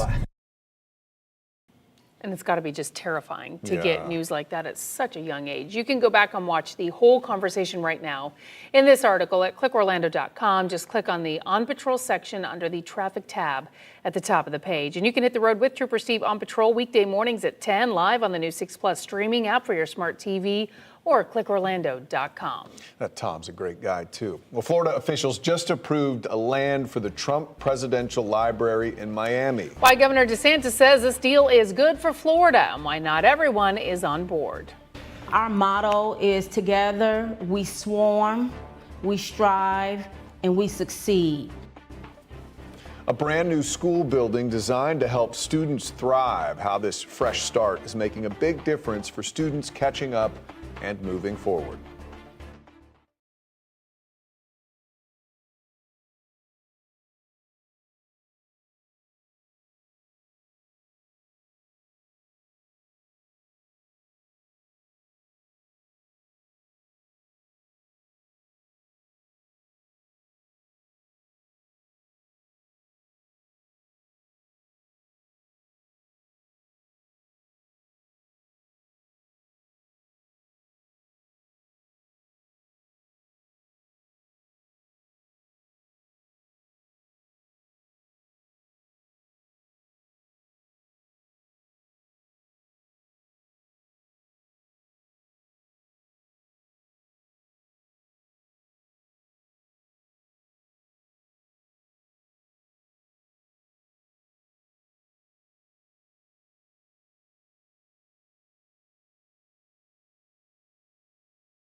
Osceola County just welcomed a new alternative high school that's making big moves this year. And today they are opening the doors to their permanent home.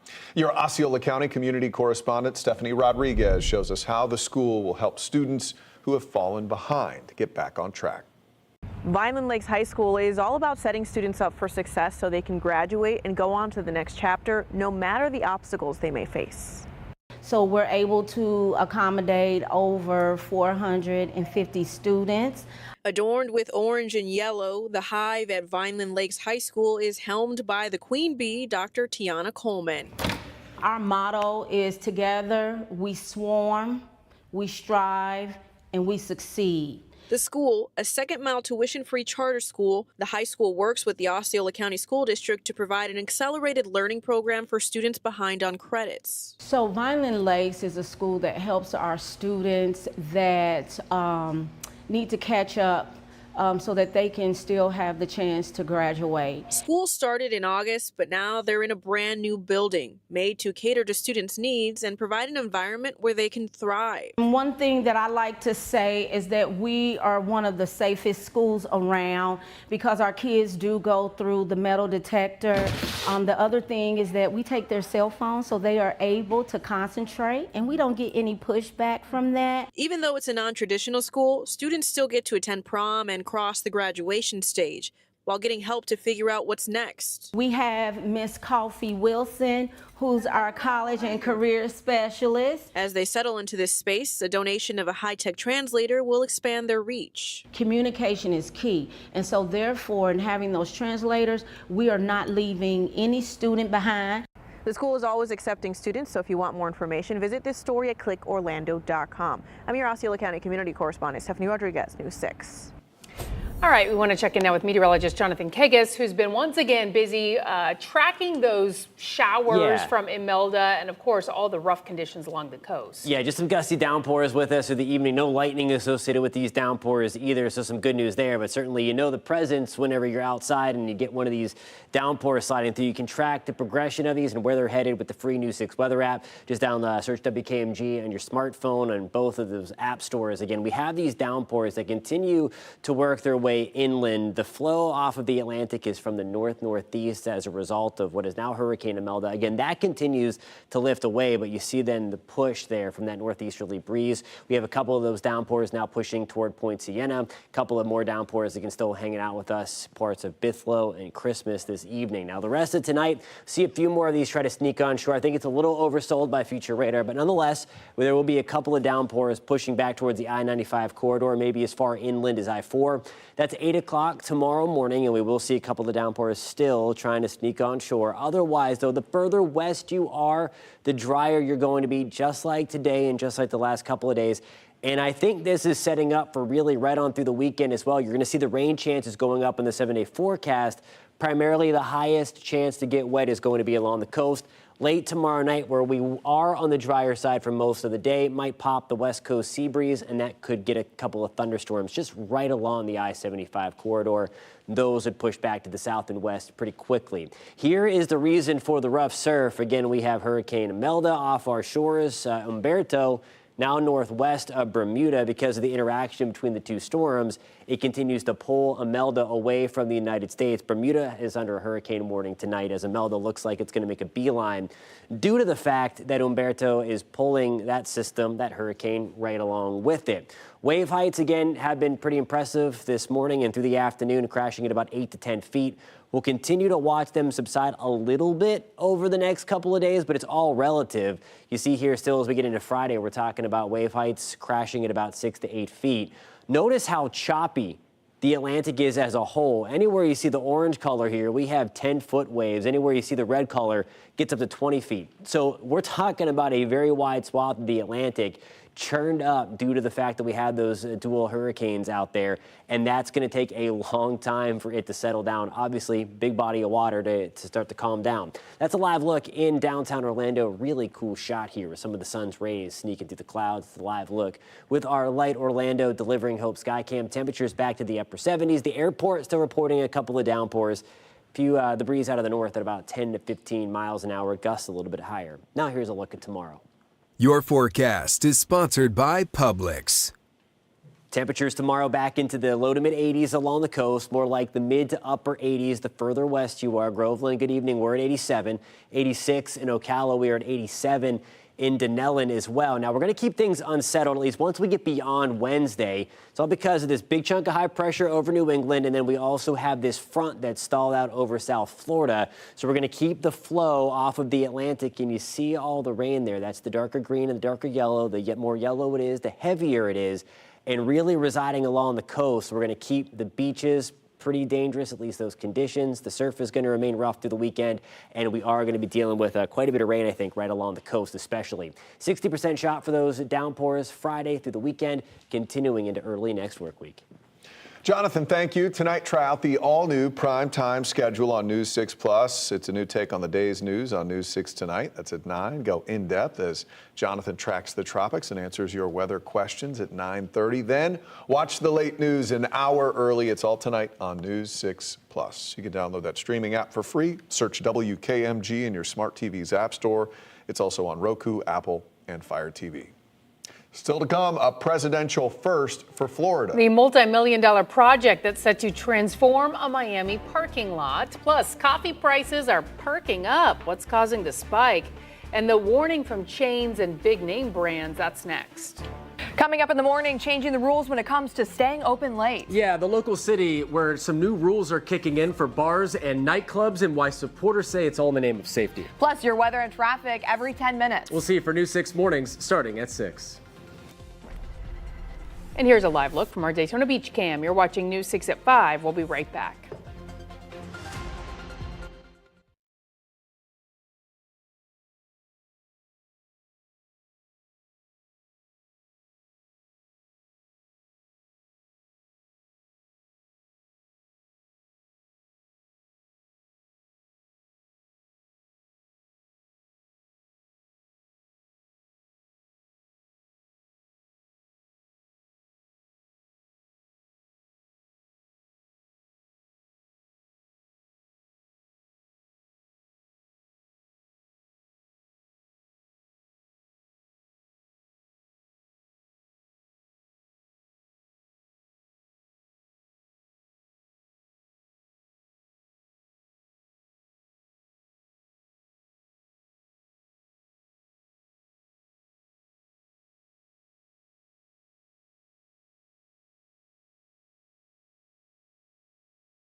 To me, it's a testament that they view Miami as a city on the rise and the state of Florida as a place on the rise. So I think it's a good signal for the state that they would want to invest into this area.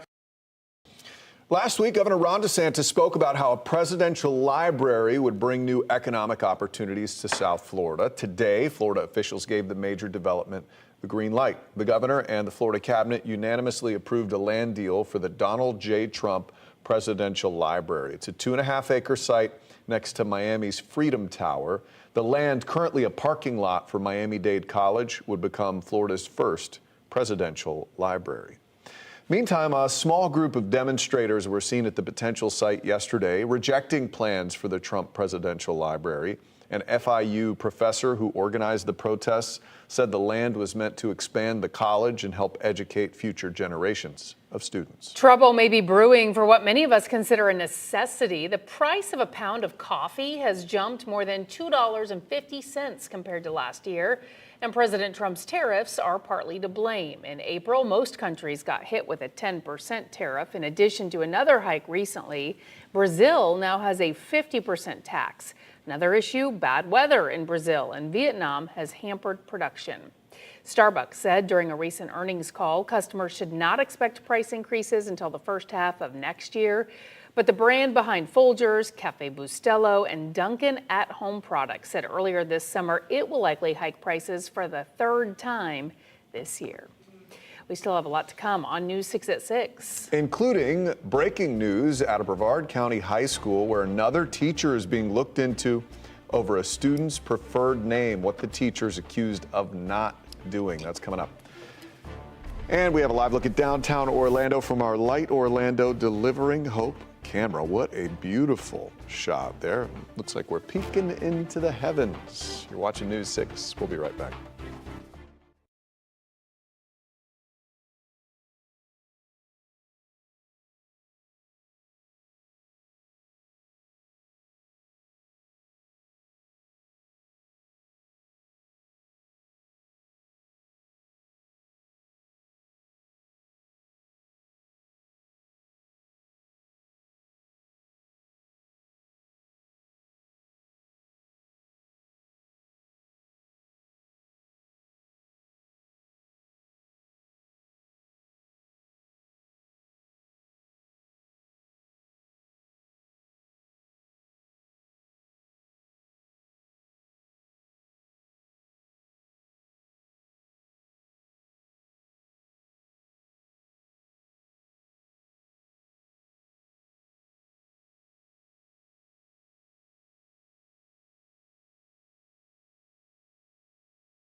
Now at 6, a high-stakes discussion over the future of a historic property in Orange County. We'll show you where things stand tonight. Plus, a second Brevard County teacher's under the state's microscope in another preferred name controversy. What we know about it tonight. And a local city leader in hot water over controversial comments. It's something that needs to be addressed. The actions some of his peers want to take. News 6 at 6 starts now. We begin with the lead up to a historic vote. News 6 anchor Ginger Gadsden broke the story first last week. The city of Eatonville had reached a deal to get the historic Hungerford property back from Orange County Public Schools. For decades, the future of the land that was once home to Hungerford School, a pioneering institution for black students in the segregated South, has been the focus of heated debates. Ginger continues our coverage live from OCPS. So Ginger, walk us through where things stand tonight. Matt, it is getting very close to decision time here. I am at OCPS where they are having the board meeting, and this has been happening since 2 o'clock today, where they had a workshop to discuss what was going to happen today. And then at the beginning of the board meeting at 5 o'clock, they allowed the public, the folks who live in Eatonville, to come in and have their say. Now, this vote is set to go down, Matt, and any moment now. We had 20 people sign up. We are about halfway through, and of course we are talking about the rich 117 acres, the former site of the Robert Hungerford School. Those 20 people have signed up. Again, we're close to halfway through.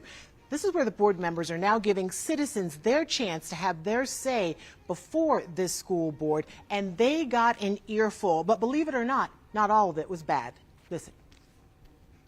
I need to say to you frankly, and I used to teach these things, that there really is a problem about the model that you've been given. And I want to say to you that if it is your intention to bring national partnership, if it's your intention to have $1 million of money on this, give us a chance to have other options.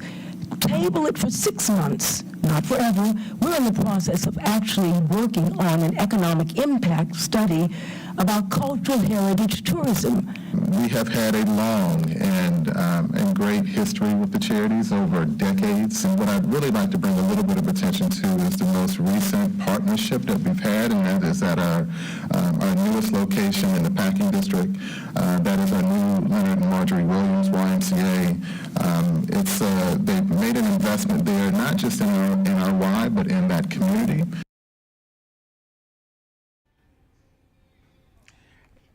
So we're going to take you live inside that board meeting right now. I'm standing outside in the lobby because I can't do a live shot in there while public speaking is happening.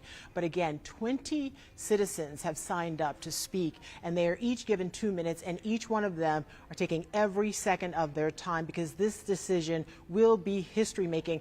Whatever happens tonight, history will be made, but it will definitely be made if this deal passes and goes through. Again, I want to talk a little bit about that first speaker you saw. Her name was N.Y. Nathiri. She's a third-generation Eatonville resident, and she's the co-founder of ZoraFest, which at one point drew about 50,000 people to that area, honoring famed author Zora Neale Hurston. She says it's important that everyone in the community have a say, and she wants this item tabled for tonight. It does not appear right now that that is going to happen. OCPS board members say they are going to move forward, but they did want to hear from the people who live in Eatonville. And Mayor Angie Gardner, the mayor of Eatonville, is here as well, and she says this town has had 18 months to give their input, and that is what they have been accomplishing with those listening tours, and that is how they came up with this master plan. Again, that vote is scheduled to go down any minute now as soon as the residents have had their say. I'm going to head back inside so I don't miss that crucial vote, because if it passes, it will make history. Matt, I'm going to send it back to you.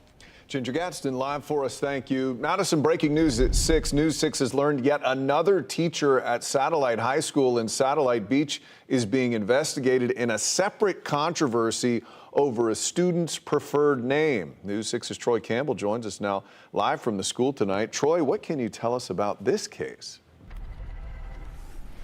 Yeah, we're outside Satellite High School right now where we know that she is still a teacher. Now, I'm holding the administrative complaint.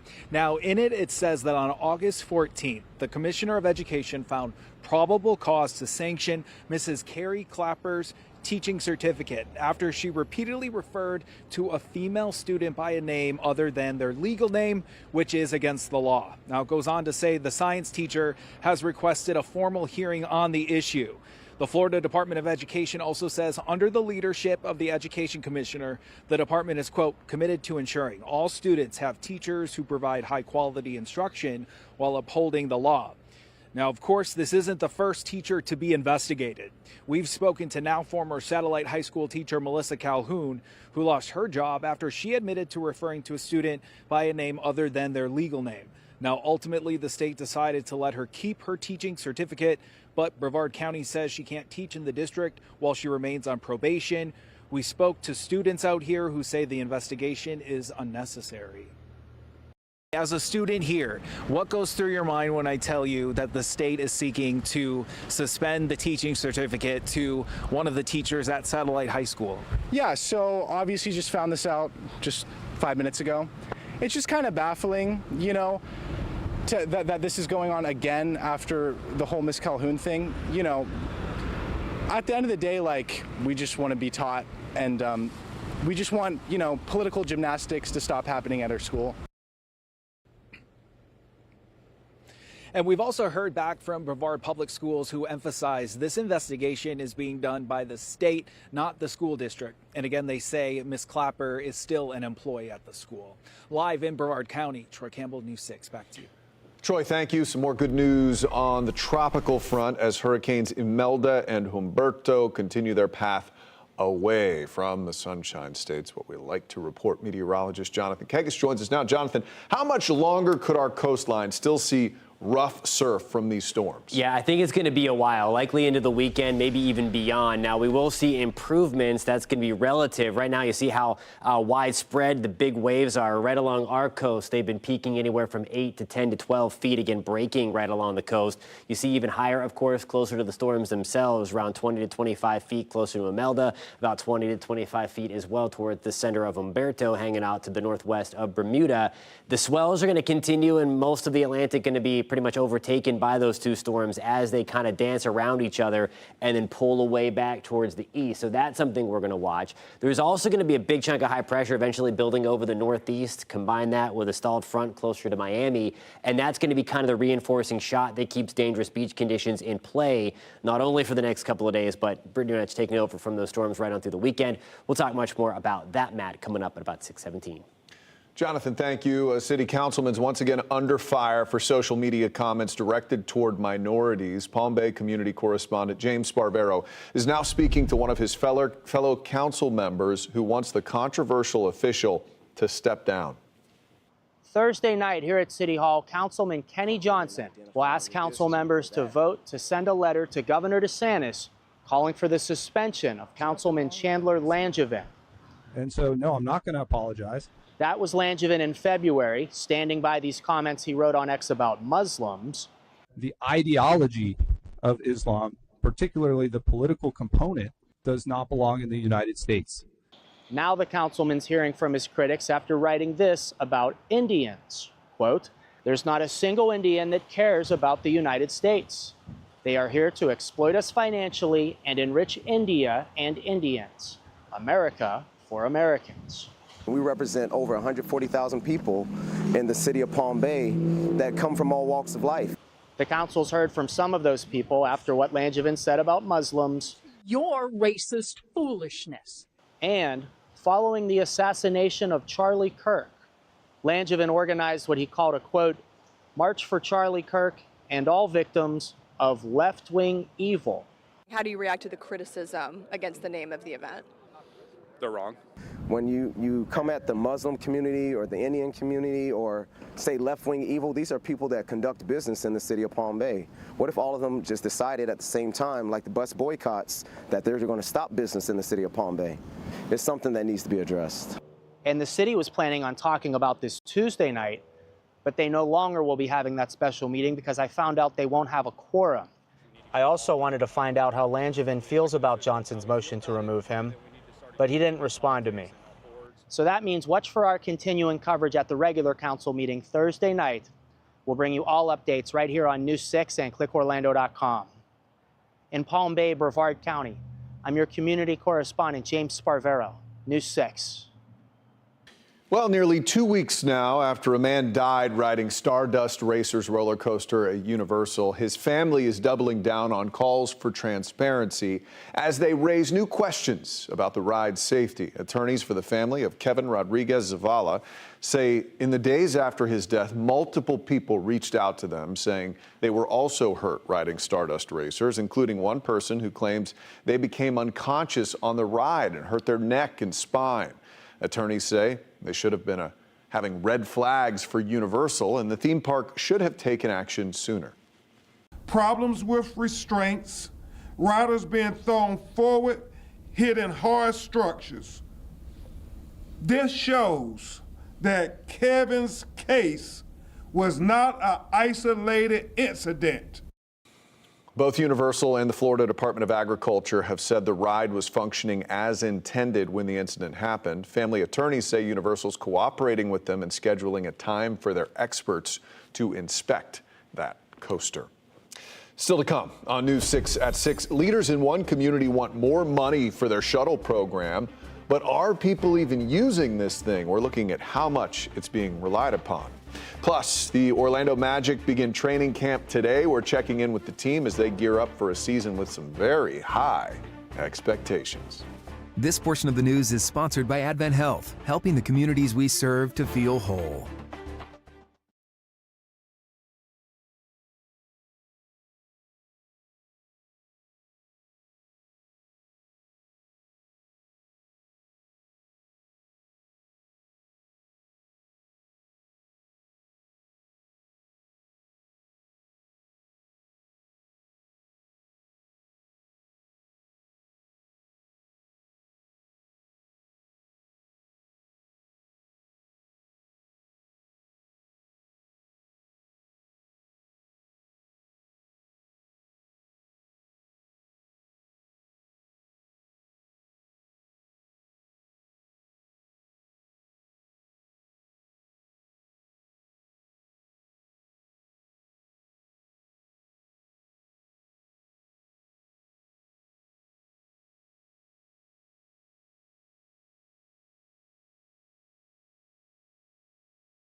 Well, Lake Nona has beep. Orlando calls them swan shuttles, and an Altamont They're crane rides we're talking about. These shuttles, they move around by themselves with just an attendant instead of a driver, and soon you might be able to take a ride even further in Altamont. But the question is, will anybody really use these things? Your Altamont Springs community correspondent Catherine Silver looks into the expansion plans, the funding, and how many people are using it.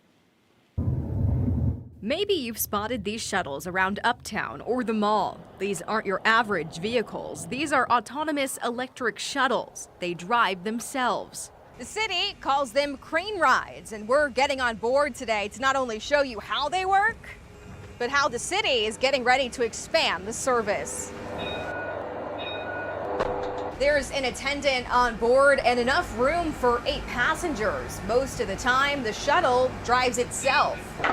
Right now, the service operates 7 days a week with the longest hours Monday through Friday, and you can take a ride anywhere around Crane's Roost all the way to Advent Health Hospital in Altamont Springs. But next year, there are plans to expand all the way to the Sunrail station. The city was awarded $750,000 by the state to help make it happen. The announcement online has had mixed feedback. One person writes, quote, excited for the expansion to the Sunrail. Another says, what a waste of money. No one rides on these things and all they do is hold up traffic.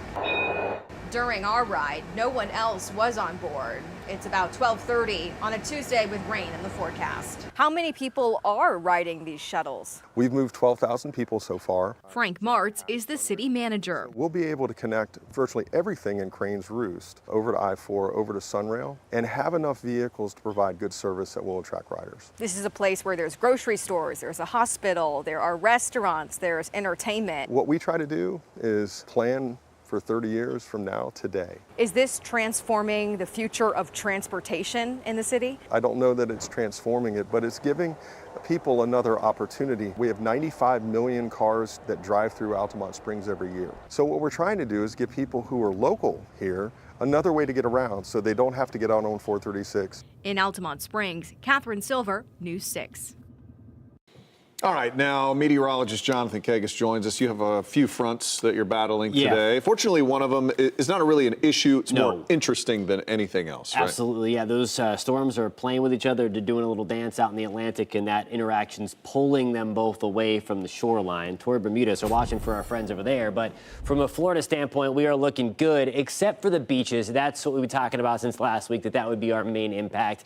And then the breeze along the coast helping to generate a couple of these tropical downpours that we are looking at right now. Again, these are pretty light at this hour. They were a little heavier early on. Watching a couple of heavier banding features out there over the Atlantic, getting ready to move toward Oak Hill and then eventually Cape Canaveral if they stay on that parallel and work their way back onto the Space Coast tonight. So that's going to be the place that I'm watching the most over the next couple of hours for these downpours to sneak on shore. If you're heading out tonight, download that free News 6 weather app. You can track those downpours for yourself.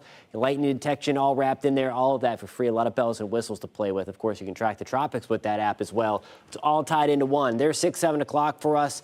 Future Radar doing a pretty nice job tonight, at least showing where they're at. I think it's a little bullish on the intensity, but nonetheless, those downpours are going to stay with us as we move over to the next couple of days. Here we go as we get towards 5, 6 o'clock tomorrow morning. Watching again east of I-4 along the coast for that potential for a few downpours in the mix. There's 1 o'clock on your Wednesday. Scattered downpours still staying closer to the coast. I think the only shot for a few rumbles of thunder will be along the I-75 corridor late into the evening. That's where we stay dry most of the afternoon, and that's where we're able to generate a little more instability. It is looking rough out there. Again, here's the live look in Daytona Beach right now. The surf all the way up. It is choppy, and I think this is the same theme that we get for most of the week ahead into the weekend. As those storms move away, we have another system kind of anchoring itself over the mid-Atlantic of the United States, and that's going to keep our breeze out of the east. We're right back to the upper 70s with those scattered showers. Again, this is something you don't see every day. Again, you see the both circulations here very, very close, almost making a figure 8 right there. Now, again, this is detrimental to the storm, so that's good for us again. But there were a lot of questions last week on, okay, at close proximity, are these storms going to merge and form something giant? When they get close like this, typically the end result is for them to dance around and weaken, and that's exactly what we're seeing now. Both of these kind of tilted in a sheared mess tonight as they work their way toward Bermuda. We just have a couple of those coastal showers. The white lines represent the wind direction there going forward. Now here's a look at tomorrow. Sponsored by Strata Air Conditioning and Heating. AC emergency, you ought to call Strata. Temperatures tomorrow back to the mid to upper 80s. Rain chances at 30%, mainly along the coast early and then late in the day along I-75. That's the best opportunity to get in on some of those downpours. Temperatures over the next few days staying into the middle 80s. Rain chances going up a smidge as we move into Thursday, and then we get back into that unsettled stretch Friday through the weekend. Again, not the best beach time for the rest of this week, and then really through about Sunday into Monday, guys. All right, I'll avoid the beach then. Do it. Sports Director Jamie Say is here. Jamie, the magic journey begins. You know, we're hoping it's a long journey into June, right? Let's hope. Right? You know, for the Orlando Magic. Day one of training camp, we were there checking out the Magic as they begin preparations for another season. The goal, they say, is a championship. What they said about today's work is coming up next.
The latest journey of the Orlando Magic is underway. Year 37 of the franchise. Preseason camp tipped off this morning at the Advent Health Training Facility in downtown. We were there. Paolo Banchero begins year 4. Franz Wagner begins year 5.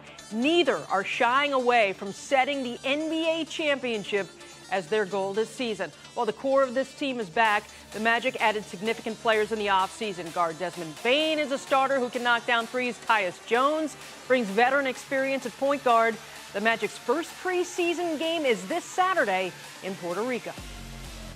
It felt great just to be back out here with everybody, getting everybody together in the gym, working on how we want to play as a team, offensively and defensively. And I thought it was good. I thought it was good energy today, and look forward to tomorrow. It's going to move quick, so we got to make sure we take advantage of every opportunity we can get. And like I said, just not just use the drills where we're on the court, but also the moments off the court to get to know each other's games and know what everybody's seeing out there. It's about the daily habits that you build every day. Championships aren't won right now. We want to be playing our best basketball in March, April, and June. But the habits start now. Two key players are limited in camp, Jalen Suggs and Mo Wagner. Suggs coming back from a cartilage tear in his knee. He's expected to be ready by opening night. Wagner is coming back from an ACL tear, though. His timeline for recovery is longer, but he says he's going to play this season. I talked to both guys yesterday at Media Day. I've grown a lot, let's just say that. The rehab is going along really well. Yeah, I had a very focused summer, I would say. Taking each step of the process has been big for my mental and spirit, and really practicing patience, not getting overly anxious, and I'm excited to have everyone kind of see that new version, that evolved version of both my body, my mind, and always my spirit. Miami Dolphins star Tyreek Hill suffered a brutal knee injury last night on Monday Night Football. The receiver is out for the rest of the season. Hill dislocated his left knee and damaged ligaments after his leg twisted in a pretty grotesque way as he was tackled. He had surgery today. His agent says it went well. There's no nerve damage, and the goal is for Tyreek to play next season in Week 1. Hill posted a message on social media thanking fans for their prayers. The Finns won last night's game, beating the Jets 27-21 to move to 1-3. The Tampa Bay Rays officially have new owners. A group led by Jacksonville-based developer Patrick Zalewski closed on its purchase of this team today. Zalewski's a Stetson graduate. His group is expected to seek out a new stadium for their ball club. Meanwhile, the baseball postseason getting underway today. Good game in Cleveland. Game 1 of an AL wildcard series. Detroit up 1-0 in the 4th. Cleveland high chopper throw to the plate, and Adrian Martinez is going to be called out. However, there's a review, and Martinez is not out. They give him a run, and the game is tied. 7th inning, the Tigers' Ian McKinstry lays down a bunt. Oviedo native Riley Green scores from third, and that's your difference. Tigers win 2-1 to take a 1-0 lead in this best-of-3 series. Finally, hockey night in downtown Orlando. The reigning Stanley Cup champs are here. Florida Panthers take on the Lightning in preseason game action. Tonight at the Kia Center, puck drops at 7. I'm going to have the highlights at 11. Always very cool when the NHL stops by our city. Good stuff. You mentioned the review there. Have you seen the review where they're letting you listen to the refs as they talk about it in college football? I did that.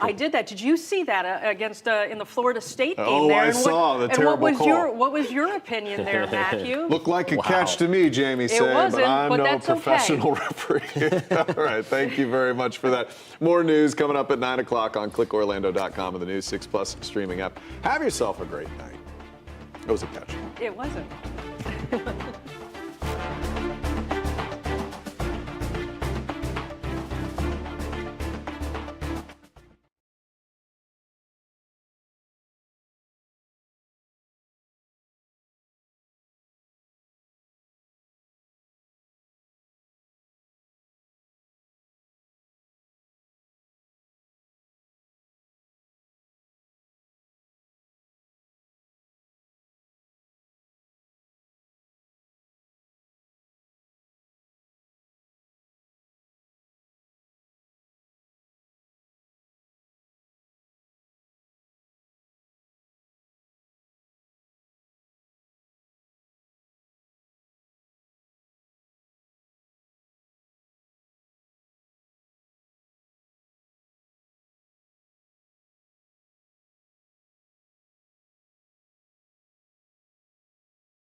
You want to leave the lights up during dinner at the T-ball? No, thank you. All right. All right, we'll start with our 8 seconds. Oh, yeah. All right. Jonathan, ready? Oh, yes. James, ready? Yes. 5, 4, 3, 2. A couple of straight downpours stick with us, but because of these two big hurricanes, our beach conditions are going to stay dangerous. We're going to talk about if there's improvement over the week ahead at 11. ice. Moving on to our 4-second. 5, 4, 3, 2. The influence of those two hurricanes wanes, but a new system takes over. We'll have your forecast tonight.